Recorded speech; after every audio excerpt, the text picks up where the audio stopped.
Welcome to another edition of Glenn Maney Talks Football. For those 3 or 4 out there that like to hear my views and my rantings about the football club that we love. I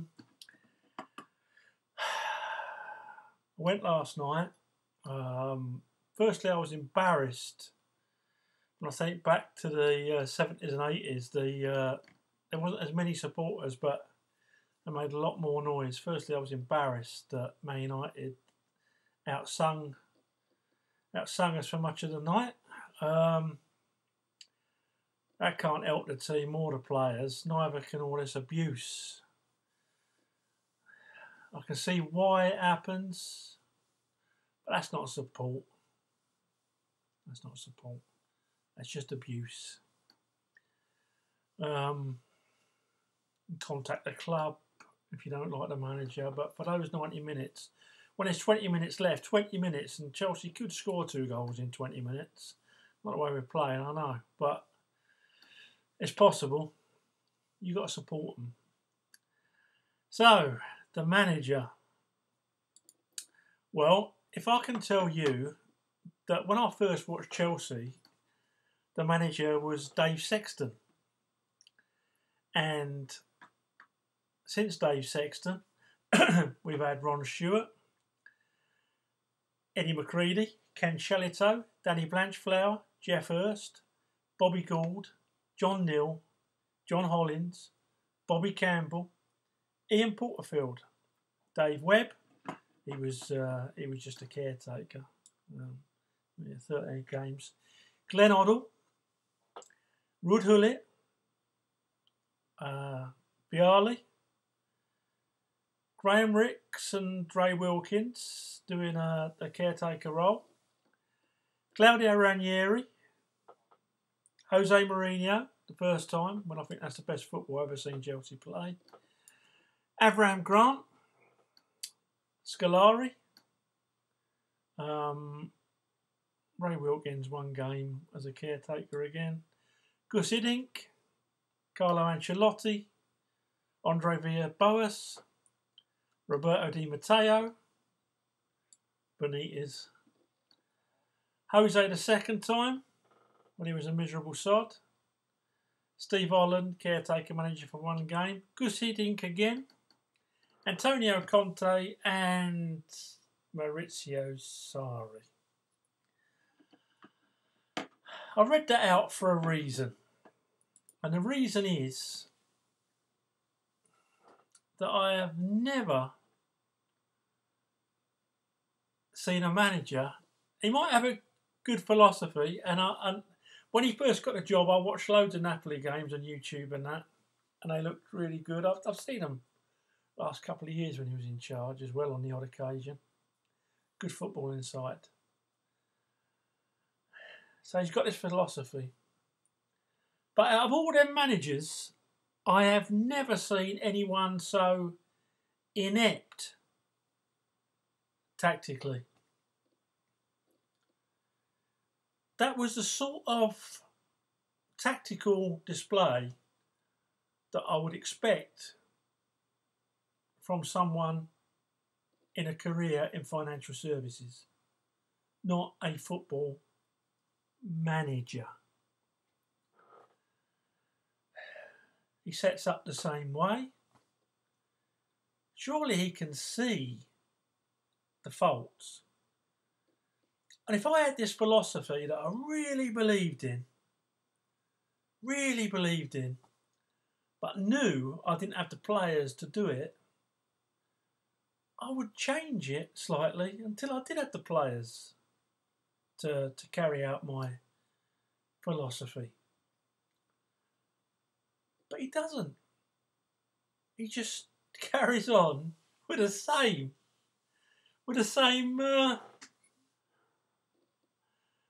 way of playing. And then the substitutes. I don't know if you remember a few years back, I know Winterburn scored the first goal. I'm trying to think who that Arsenal forward was. He got 2 anyway. We're beating Arsenal and there's about 20 minutes to go. So Wenger sticks on all his forwards, takes off defenders, and they beat us 3-2. And it doesn't always work, because we're United. Fair play to United, they put a proper shift in last night, and doesn't always work. But you would think at 2-0 down with, say, half an hour to go, it was the FA Cup, so we can't be worried about goal difference in the league or anything like that. It's the FA Cup. You might as well lose 10-0 as 2. So you're 2-0 down, and his substitutions. I can sort of see why Callum Hudson-Odoi was left on the bench, because I don't care who says it, he's not up to speed defensively yet. But if he'd come on, I'd have been pleased, because going forward, he's a real threat. And I suppose best form of defence is attack, someone once said. So yeah, I'd like to see Odoi on, but I can sort of understand it. But bring Willian on and leave Pedro on. Take a defender, or Jorginho.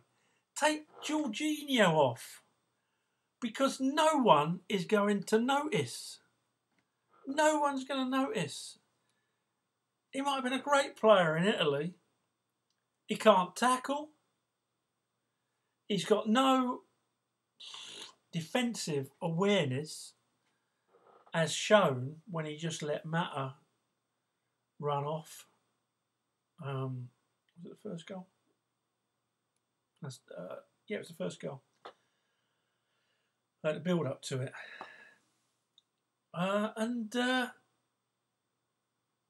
He didn't do a thing. Now take Jorginho off and bring Willian on, or Callum Hudson-Odoi. And to be honest, if you took Alonso off, I mean, maybe leave him on to play as a wing back. Just push him forward. Go to 3 at the back. Push him forward. But to do like for like, and then Barkley for Kovacic. First thing Barkley did, lost the ball. Third thing Barkley did, lost the ball. And against Man United in tight areas, I suppose you could say he's more an attacking threat, but he's a liability when he keeps losing the ball. Barkley is not a Chelsea player. Alonso is a Chelsea wing-back, but not a Chelsea left-back. And finally, you're thinking, either stick Giroud on, or have Callum Hudson-Odoi, let Hazard go into the middle. Let's just play with 4 forwards. Last 10 minutes. Azpilicueta comes off, and we bring Zappacosta on, another right back. I'm sorry. For the odd 1 or 2 of you that do watch these videos, I said at the start of the season, this is going to be painful. We are going to have to suffer before this philosophy sinks in. You can write the season off. But I didn't mean that we tactically give sides games. I'm sorry. I'm sorry, Sarri, but you have got to go. I've got a ticket for Sunday. But whether, I'll be honest with you, whether I bother, probably will. I've only missed one final in the last sort of 20 years. I was even there when we got trounced 4-0 by United that time. I went to the toilet, it was 1-0 down, come back, it was 4. But yeah, I'm dreading Sunday. Because you know, he's going to do exactly the same thing. I'm sorry, Sarri. I like what you did in Napoli. But Chelsea are going backwards and not forwards. And whilst you can blame the players, I can also blame you. Sadly, you seem a really nice bloke, but you're tactically inept. And if I watch much more of this shite, I'll be smoking 20 a day too, or 40 a day, or probably even 100 a day watching that. And I'm a non-smoker. That's how bad it is. You can understand the fans? Well, ask for that P45 then. Do us all a favour. The players, I shall come on to in the next video. Okay. Let me know what you think, and thanks for watching.